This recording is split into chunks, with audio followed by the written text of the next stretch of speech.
સમાચાર વિસ્તારથી જોઈએ। આણંદ જિલ્લામાં સિવિલ હોસ્પિટલ નિર્માણ કાર્ય સંદર્ભે ગુજરાત વિધાનસભામાં પૂછાયેલા પ્રશ્નના જવાબમાં આરોગ્ય મંત્રી ઋષિકેશ પટેલે જણાવ્યું કે આણંદના ગુજરાત પશુ ચિકિત્સાલય અને પશુપાલન મહાવિદ્યાલય યુનિવર્સિટી આણંદ કેમ્પસમાં ₹60.59 કરોડના ખર્ચે 200 બેડની સિવિલ હોસ્પિટલ અને 50 બેડની આયુર્વેદિક હોસ્પિટલ બનાવવાનું આયોજન કરાયું છે અને ટૂંક સમયમાં ભૂમિપૂજન કરવામાં આવશે।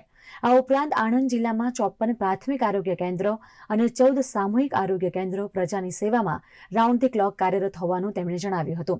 તો કોક્લિયર ઇમ્પ્લાન્ટ અંગે પૂછાયેલા પ્રશ્નના જવાબ આપતા આરોગ્ય મંત્રીએ જણાવ્યું કે શાળા આરોગ્ય રાષ્ટ્રીય બાળ સ્વાસ્થ્ય કાર્યક્રમ અંતર્ગત ગુજરાતમાં વર્ષ 2014-15થી 2023-24 સુધીમાં 3018 બાળકોની વિનામૂલ્યે કોક્લિયર ઇમ્પ્લાન્ટ સર્જરી કરવામાં આવી છે।